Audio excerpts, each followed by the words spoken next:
하백 여러분, 여러분은 위에서 난 생명으로 살아가십니까? 기독교의 회심 내지 회복의 전통적인 방식은 전체 인간의 시스템의 바깥에서 오는 새로운 생각에서부터 시작되어야 합니다. 그 생각은 새로운 감정으로 이어지고 의지의 새로운 행동을 가능하게 합니다. 이 새로운 생각은 물론 복음의 정보 내용이지요.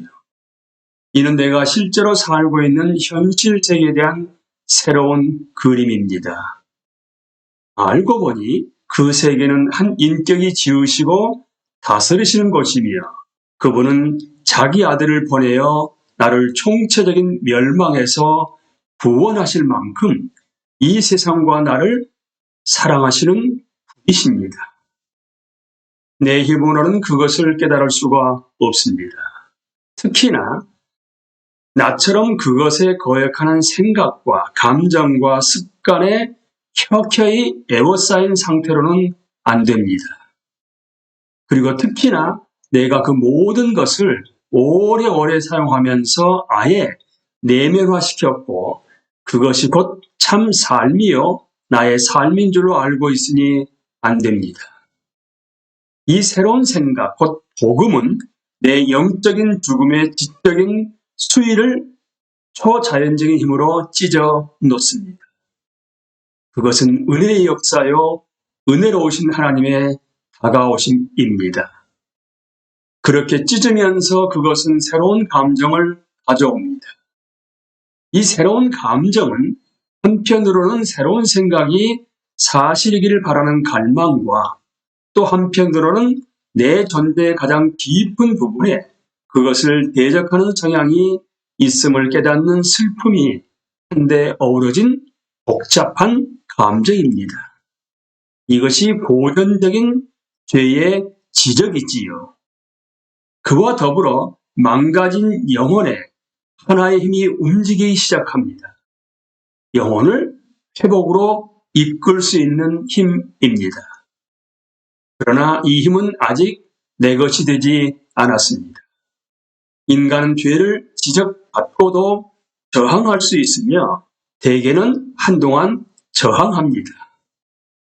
그동안은 자신의 영혼에 임하신 하나님의 손길을 아직 내 것으로 받아들이지 않은 것이지요.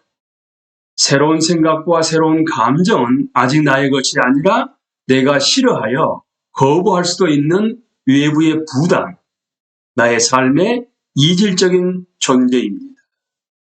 그러나 새로운 생각과 감정은 새로운 선택을 가능하게 하고 그 선택으로 말미암아 새로운 생각과 감정은 나의 것이 됩니다.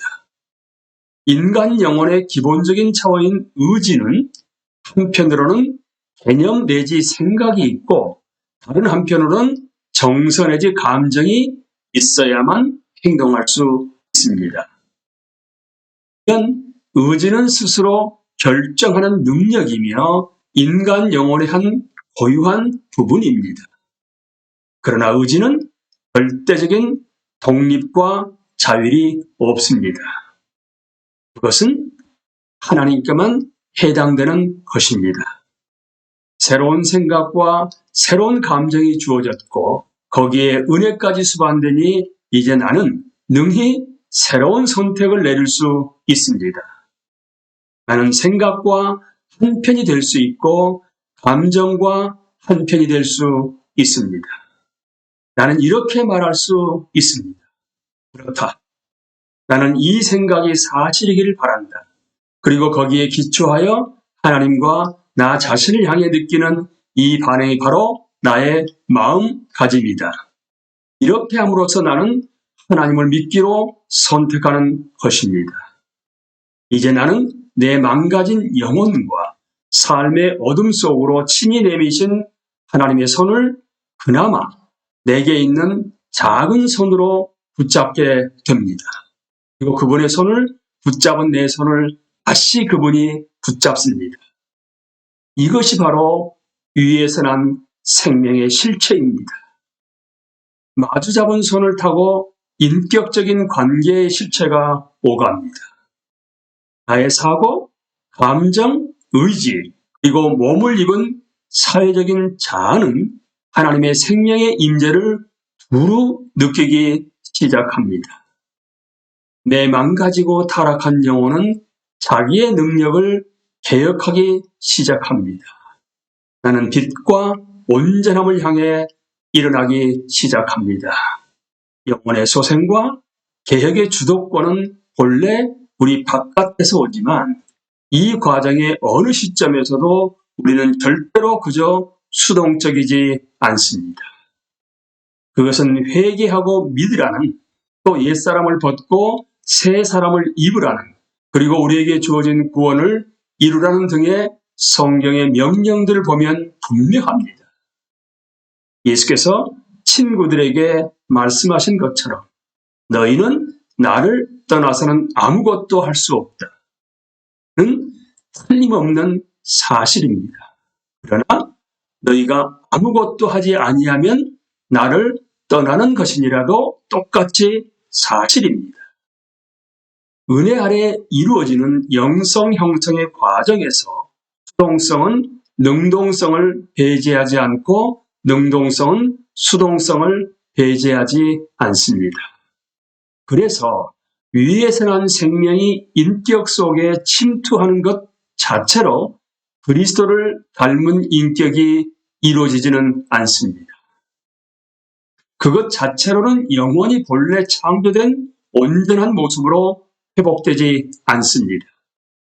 그것만으로는 우리는 내 원하는 바는 행하고 원치 아니하는 바는 행하지 않는 상태, 죄가 주관하지 못하는 상태에 이를 수 없습니다.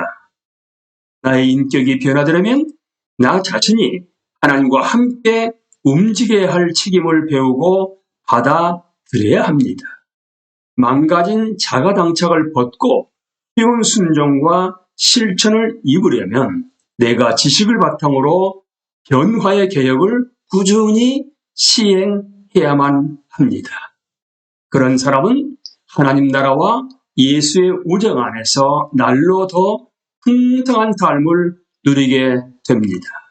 그렇다면 질문은 나 자신의 변화 과정에 정확히 어떻게 내 몫을 다할 것이냐 하는 것입니다. 나의 계획은 무엇인가? 이 물음에 대한 답은 대체로 말해서 영적인 삶을 위한 훈련, 곧 영적 훈련입니다. 영적인 삶에서 특히 그리스도를 따름에 있어서 훈련의 목표는 우리 영혼의 총체적인 상태의 변화입니다. 안에서부터 전인이 새롭게 되는 것이지요. 여기에는 외적인 행동으로 절대 나타나지 않을 수도 있는 생각, 감정, 성품의 변화까지 모두 포함됩니다. 바로 이것을 생각하고 바울은 우리에게 옛사람을 벗고 새 사람을 입으십시오. 이 새 사람은 자기를 창조하신 분의 형상을 따라 끊임없이 새로워져서 참 지식에 이르게 됩니다라고 말했던 것입니다. 영성 형성이란 인간의 망가진 영혼을 하나님에게서 소외된 상태에서 회복시켜 개혁하는 것으로서 영혼의 개혁입니다. 인간의 여러 부분 중에서 무엇보다도 먼저 혁신되어야 할 부분이 곧 심령입니다. 거기서부터, 심령에서부터 하나님의 혁신 작업은 몸을 비롯하여 우리 삶의 나머지 부분들로 퍼져 나갈 수 있습니다. 가족 여러분, 사도 바울은 골로새서 3장 1절에서 우리에게 이렇게 말씀하십니다. 그러므로 여러분이 그리스도와 함께 살려주심을 받았으면 위에 있는 것들을 추구하십시오. 위에 있는 것들을 추구하십시오. 얘는 그리스도께서 하나님의 오른쪽에 앉아 계십니다. 다시 한번 여러분, 가족 여러분, 위에 있는 것들을 추구하십시오.